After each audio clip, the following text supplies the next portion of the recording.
Birsa fighters या आदिवासी सामाजिक संघटनेकडून मुख्यमंत्री, उपमुख्यमंत्री, आदिवासी विकास मंत्री, शिक्षण मंत्री, महसूल मंत्री, मंत्रालय मुंबई व राज्यपाल राजभवन मुंबई यांना सामाजिक व शैक्षणिक विविध 51 विषयांवर दिनांक 9 जुलै 2025 रोजी एकाच दिवशी निवेदन देण्यात आले। यावेळी बिरसा फायटर्सचे राष्ट्रीय अध्यक्ष सुशीलकुमार पावरा, राज्याध्यक्ष गोपाल भंडारी, भारत आदिवासी संविधान सेनेचे प्रदेशाध्यक्ष सतीश ठाकरे, कार्याध्यक्ष रवींद्र वळवी, भारतीय स्वाभिमान संघाचे प्रदेश महासचिव रोहिदास वळवी, जिल्हाध्यक्ष पंकज वळवी, नंदुरबार तालुकाध्यक्ष अजय वळवी, अक्कलकुवा तालुकाध्यक्ष लालसिंग वळवी, योगेश गावित, भरत मोरे आदी कार्यकर्ते मंत्रालय मुंबई येथे उपस्थित होते।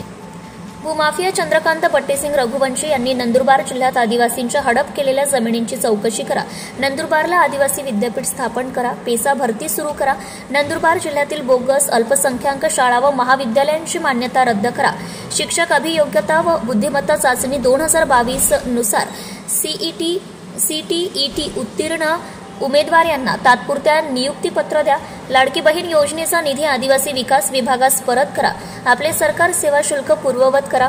जनगणनेत आदिवासींची नोंद आदिवासी म्हणून करा, अक्कलकुवा व धडगाव तालुक्यात महिला शिक्षकांची नेमणूक करा, वीटभट्टी मालकांवर कायदेशीर कारवाई करा, शहाद्याचे पोलीस निरीक्षक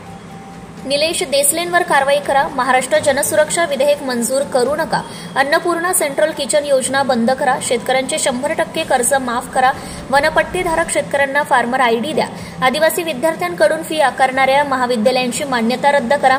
शासकीय आश्रमशाळेत कला शिक्षकांची कायमस्वरूपी भरती करा, नंदुरबार जिल्ह्यातील 74 परिचारिका भरती प्रक्रिया रद्द करा, कंत्राटदार तर्फे भरती करू नका, आदिवासी 13 जिल्ह्यातील 17 संवर्गातील मानधन कर्मचाऱ्यांना नियमित सेवेत सामावून घ्या, उच्च शिक्षणात जात वैधता प्रमाणपत्राशिवाय प्रवेश देऊ नका, अनुसूचित जमातीचे खोटे जात प्रमाणपत्र घेणाऱ्यांवर कायदेशीर कडक कारवाई करा, राज्यात नोकर भरती बिंदू नामावलीनुसार व आरक्षणानुसार राबवा, 52 वर्षांपूर्वी सुरू झालेल्या शहादा तालुक्यातील शहाणा येथील शासकीय आश्रमशाळेला पक्की इमारत बांधा, धनगर समाजाला आदिवासीत आरक्षण देऊ नका, बोगस अपंग शिक्षकांवर कारवाई करा, बोगस खत व बियाणे विकणाऱ्यांवर कारवाई करा, प्रवाशांची लूटमार करणाऱ्या ट्रॅव्हल्सवाल्यांवर कारवाई करा, अशा विविध मागण्या बिरसा फायटर्स नंदुरबार संघटनेकडून मंत्रालयात 51 निवेदन देऊन करण्यात आले आहेत। Subscribe now and press the bell icon. Never miss an update.